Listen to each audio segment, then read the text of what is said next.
Welcome to Elgin, Illinois. Do we have a man cave to show you? You got to stay with us. We got so many cool memorabilia items. We've got an awesome drag bike. We've got a machine shop. Who remembers this one up here? Dave Schultz back in the 80s. Totally awesome. Let's meet Kurt.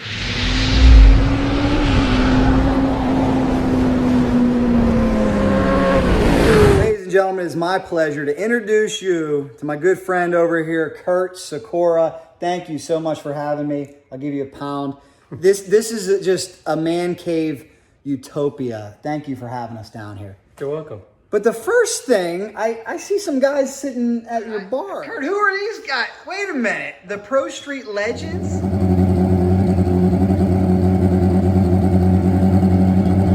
Kent Stotz and Frankie Stotz hanging out? Anybody will wander in here if you leave the door unlocked. How about that? Well, let's get you guys together over here because I understand there's a relationship that has been formed, and Kent filled me in that you're a very important part of his program. So why don't you guys let me know how you all got hooked up? Well, it is the Honda drag race team, and being that there's not as much parts available as there is for a Suzuki or Kawasaki. And Kurt and I have known each other for 30 years, but he took a little hiatus when he had kids, and we got back into it. He offered to help, and he knew the position we were in with the Honda team. And he says, whatever you need, I'll make it. And God bless him, he has. That's awesome, Kurt. How long have you been machining? Oh, geez. 1973, full-time from 1973. Oh my gosh. Have you always been a drag racing guy? Yeah, I had cars and stuff early on, and then got into bikes in the late 70s. Yeah, I bought my first 900 in 76, and then started racing at the local track with Kent and all the guys locally. And I raced for about, till about 89. I sold my pro stock bike to Rob Short in Pennsylvania and raised my kids. So what's it been like working now in a very different realm? World's fastest street tire Honda team. These guys over here, I'm sure they need a lot. I'm sure they need a part or two. What's that been like? Well, it's an honor to race with and work with Kent on his bikes and stuff, because it's all one-off stuff. And that's where I specialize in engineering one-off parts for him. Very cool. Frankie, I know you got to be happy. All the help you can get. Nice Larry McBride shirt, by the way. He'll love that for sure. I mean, how great is it to have a machinist, a friend right around the corner from where you live? It's a lot of fun. We go to the track, camp out, hang out, watch TV when we're not racing. Yeah, this isn't a bad place to come to. This is have amazing. A beer on Friday nights. Yes. Beer and pizza, Friday nights. This is amazing. So we're going to go see your machine shop. I want people to stay tuned for that. But first, we got to show off this man cave just a little bit. Guys, we got so much to see here. There's more than just motorcycle drag racing collectibles. If you're a man cave enthusiast, you're going to be jealous. Check this out. So Kurt, we begin with, I gotta ask you about the beer collectibles that we have here. What are we looking at? Well, it just reminds me of my youth and stuff, and being in some of the taverns and stuff when I was smaller. The ham sign was very popular up in Wisconsin. And then the Budweiser Clydesdales. And that's a sign my daughter made for me out of shotgun shells. Love it. And I noticed right away, we talk about your drag racing memorabilia. Kent, we got to bring you in over here too, because I know this is your good buddy. Why don't you tell everybody about who we're looking at? TJ Hoffmeister, his dad started the original Mr. Turbo. And TJ was the first 6-second funny bike and the first 200-mile-an-hour funny bike. And now here it is 25 years later. We were the first 200-mile-an-hour street bike and the first 6-second turbo street bike. Wow. And you were telling me a great story that TJ was almost the first 200-mile-an-hour overall, almost beat Elmer Trett, right? There's some controversy there. It was back in the day, the funny bikes, a lot of the bikes used to carry the wheel past above the beam in the shutdown. And if you click the first beam with the rear tire and then drop the front tire with the by the second beam, they say you can pick up, some say 1 mile an hour, some say 10. Nobody knows. Well, I'm sure a mathematician would know for sure, but that was the controversy back then. It was all fun. All right, there's a picture over here, Frankie. You got to be our tour guide for this one because I believe you know who this guy is. 2018. Frankie, tell me about this. This was the Oklahoma Street Outlaws in 2018 race that we attended with our grudge bike that we had at the time called Biff. and we entered it with, I think there was like 18 bikes. Yeah. And we went all the way to the finals and ended up winning in front of 30,000 people. Amazing. What's that feel like to go that fast and lift the wheel up down there? What were you doing, about 180 at that point? 160. 160. 160. It's a heck of a rush. It's a lot of fun. Wow. Well, that's a I great... sure do miss it, though. I tell you that. That's a great shot. Kurt, you got some really cool stuff down here. And one thing we got to show real quick, I know you're a big Terry Vance fan. You got some original posters. Let's see what you got over here. I mean, people will definitely remember these ones. Yeah, please hold that up. That was legendary. I've seen that at a few old school bike shops over the years. Terry had the greatest posters, didn't he? Yeah. Oh, and you have this one's... Oh, this one's Special one that legendary. he signed for me and stuff. Legendary. Yeah, back in the day, I was a dealer for them, so I went out to Santa Fe Springs and got a lot of posters and stuff from them. All right. Well, we got to see the motorcycle here if we take a look at this. And it's not just memorabilia down here. There's also an incredibly quick, immaculate, and I'm talking you could eat off it, immaculately clean 460 drag bike. Kurt, tell me about your machine. Well, this is one of my chassis that I built. I built 5 of these. 2 of them ended up being ZX14 motored.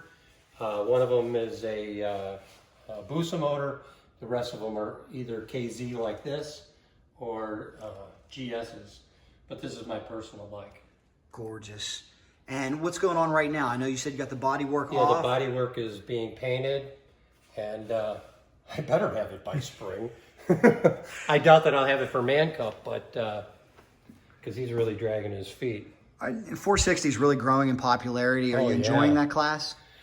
Yeah, I mean, there's large fields. You know, you get 40 bikes in the field, so a lot of competition. And it's getting a lot of exposure. So I think it's the way to go. Very competitive. And I see some of your memorabilia here. You have the Larry McBride poster. Yeah. That's cool. Right next to, how appropriate, Elmer Trett and another Terry Vance. So you've really got quite a collection throughout the years.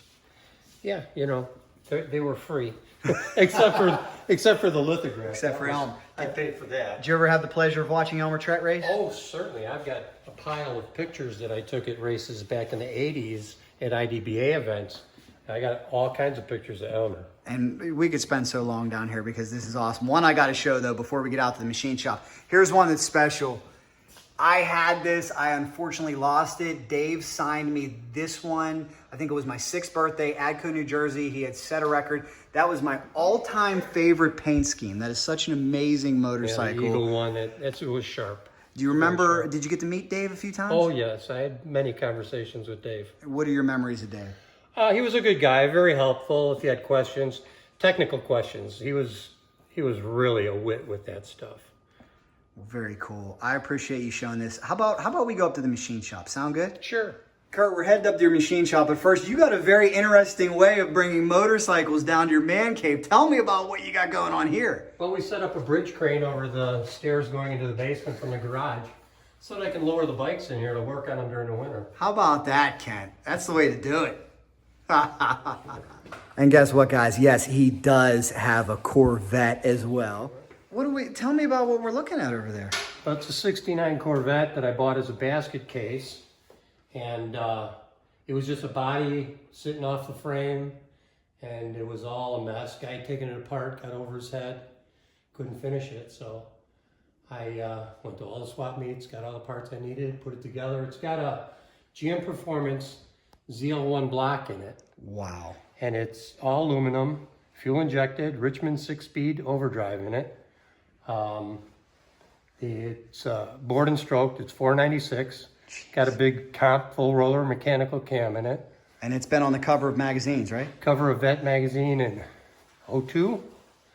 And it was a feature car in Popular Hot Rodding in that same year. So cool. And it roasts the tires really good. Yeah. We've done it.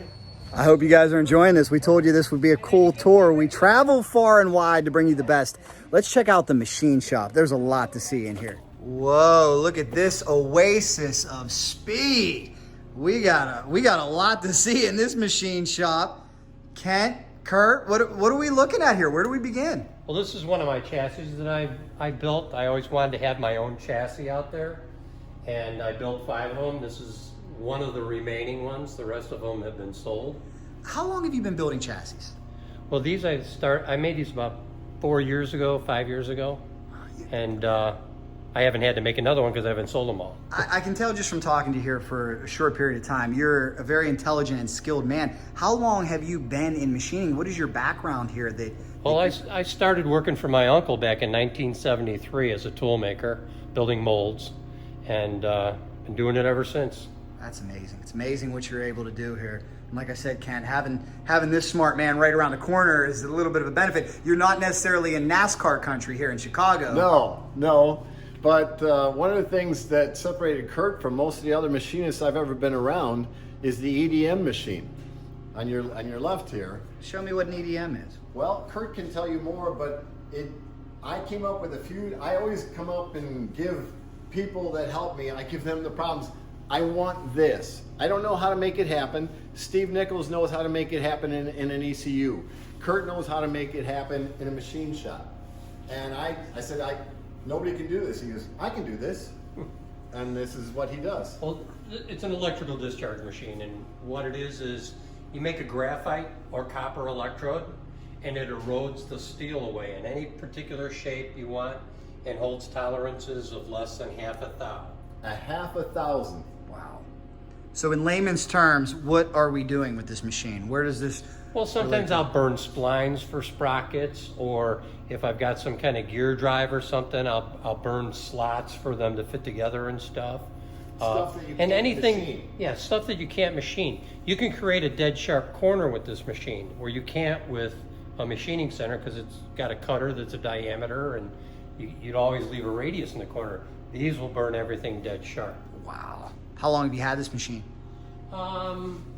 Probably, I bought that one in about 1998 or so it's about 22 years old. And this was your first one, right? Yeah, that was the first one. That's an older machine. That's vintage 1980, but it's still good technology, very handy machine. Being it's a tabletop, it's easy to set stuff up in it and go to town with it. Well, if you can, give me a quick tour of what we have here in terms of machine inventory. What are we looking at? Because I definitely don't know my machines. I got to be honest with you, and I see we got a lot. Yeah, well, these are 3 I'm getting out of Charmy EDM machines, and I got some buffers and sanders and stuff. Okay, I know those for sure. Doing parts. What do you do with this? That's another EDM machine, Okay. a sinker EDM, a little bit bigger. All right. We have saw, Bridgeport. I use this strictly for decking. One of my customers builds custom turbo exhaust manifolds, and I'll set them up and deck them here for them. that's And the intake's the same thing. Then we got surface grinders, which are pretty basic machines. What do you do with the surface grinders? Well, you set up steel and you grind everything parallel, or you can do all kinds of intricate shapes and stuff. I've got different fixtures for rotating, grind. Like I'll grind valves and stuff in a fixture like this instead of a regular valve grinder. Much more precision. Amazing. And then over here, More Bridgeports. It's just a standard Bridgeport. you have an amazing collection. This one's an Easy Track, which is a 2.5 axis CNC machine that you can program offline on the machine, and it'll cut all kinds of shapes and stuff like that. I also have software on my computer where I can do a disc and plug it in here and then cut it from that way. Truly amazing. And then here's one that I recognize, that we all recognize. Kent, I think this one probably has made you and Frankie a few parts over the years. Oh, yeah. Wow. One of the very first times I saw a machine like this, RC Wheels, one of the first races we went to in Bowling Green, they had just moved from California to Bowling Green, Kentucky, and they showed a display, and I'd never seen a CNC machine. It was just 25 years ago, and it was just freaking amazing, and now Kurt just makes it look so easy. What has he made for your motorcycle on the CNC machine? Everything and anything.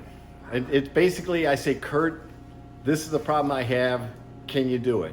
And I haven't come across one time where he said no. He's made it all happen. Sometimes it's in there, sometimes it's the EDM machine. Yeah, right now the machine is set up to cut coil brackets for the Toyota Supra motors. I made a fixture that screws it down, locates it on the screw holes for mounting the coils, and it's all programmed to cut it, radius it, put the holes in it and stuff. Well, I'll tell you, if guys were drooling at your man cave, they're definitely drooling at your garage or machine shop. This is awesome. If anybody wants to get a hold of you for work, what's the best way? Do you take freelance work if somebody out there like Kent says, hey, I need help going faster? Sure, there's a bunch of the bike guys that come by, and I do a lot of work for Dan McCartan. He's one of my regular guys. Tom Gregg is another one. I built him a bike. They all stop by, and at the track I usually advertise my wares at the track. I'll have a frame out there, and people will ask me what I can do for them, and I generate a little business from that. But yeah, I can be reached at my website, which is Sikora Precision at att.net. Excellent. Any parts or anything you'd like to show off here before we take off? I know you're a busy man. We got to let you get back to work. Here's a pile of coil brackets I just finished today. Those are for 2Js and 7Ms, if anybody out there knows Supras. Okay. And then I do inventory here. I do quick spool. This is a T4 quick spool valve without the actuator on it. I make these up. And that is for what? For any turbo. Any turbo. Wow. Yeah. We've sold a lot to diesels, and then my major customer is the Super place. But I got T3s, the T4s, T6s, and then exhaust cutouts. I make these out of aluminum with a high temp seal in them and stuff. If you look inside there's a high temp O-ring inside for these to seal on. But we make a little bit of everything. Awesome. Well, thank you so much. We appreciate it. Well, thanks for coming by. Kent, Frank, what do you think, Frank? Is he going to get you into 630s? Hopefully the 620s. 620s. That's some big goals these guys have over here, huh? We'll do what we can. He's just got to ride it. And, finally, I know, just looking at your collection downstairs, you're a big drag racing historian. If you guys could do something special, because I've been following these guys for a while and they've been known to break a record or two. If you could do something special on a Honda, I mean, how meaningful would that be for you? If like Frankie said, maybe we play this back in so many years and you're in the 620s. Yeah, that would be special. I'd be very proud of Frankie and what the team was able to do. Well, all of us. Yeah. That's Absolutely. the thing. Like you said, what the team was able to do. Couldn't have done it without any of them. Well, this is a heck of a team. Thank you guys so much. We appreciate it. We'll look out for you in 460, and we'll look out for that Honda going 620s. Yeah. Thank you much.